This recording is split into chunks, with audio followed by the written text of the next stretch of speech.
Well, my experiences go back a long way. To what I can remember, it was a fairly basic sort of building, very old, very run down. The actual rewind room was under the projection room, so you had to go down some very tight stairs to take the film down to rewind it, and back up the stairs again.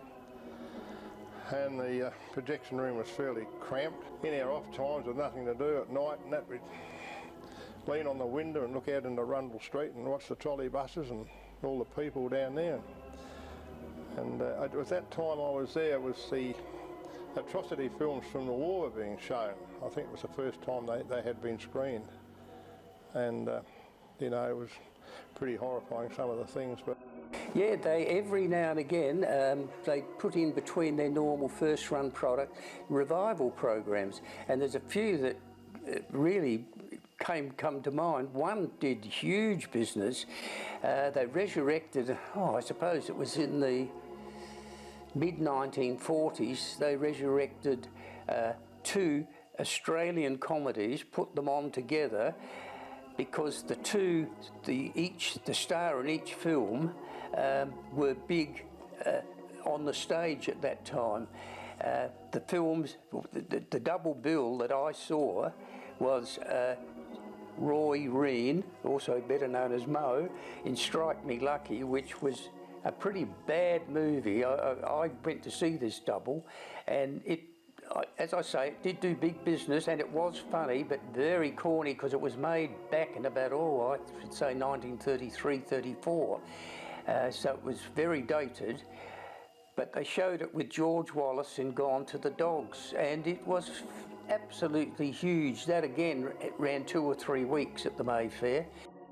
And of course we had the Savoy Newsreel Theatre opposite Myer Emporium. That was quite a pressure situation working at the Savoy, because I did the relief there when I was with Hoyts, and the program had to be clipped so that it was at a maximum of 55 minutes. 5 minutes to get the crowd out, start again, and just continue the whole day and night. The Metro was always the ultimate in technology.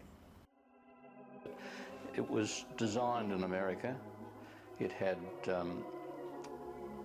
burgundy carpets and beautiful seating, comfortable seating in the auditorium.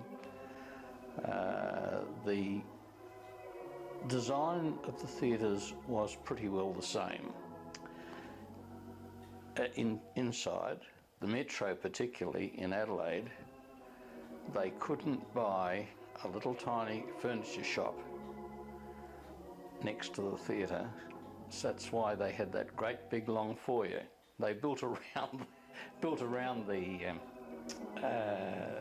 furniture store, because if they'd been able to get the furniture store, the theatre itself would have been, instead of around about the 1200 mark, would have been 2000. It would have been a big theatre. The Wests across the road was a modern theatre. I differentiate between Art Deco and modern in that the Art Deco relied for its effects on particular kinds of internal decoration, whereas the modern, while it certainly had some internal decoration, was mainly plain surfaces that were lit indirectly in ever-changing colours. Well, just a couple of the minor theatres in the City of Adelaide, as against the CBD. There was the Star at Wakefield Street, which was basically a suburban movie house, certainly not distinguished in its architecture, although it had a very interesting front back in the silent days. It didn't look like a picture theatre at all. It had balconies on either side of the projection room, which could be seen from the street. Then there was the Empire, converted vaudeville house, which had a fly tower for just the main act drop and the asbestos curtain, the fire curtain. And that was in Grote Street, virtually opposite the Tivoli.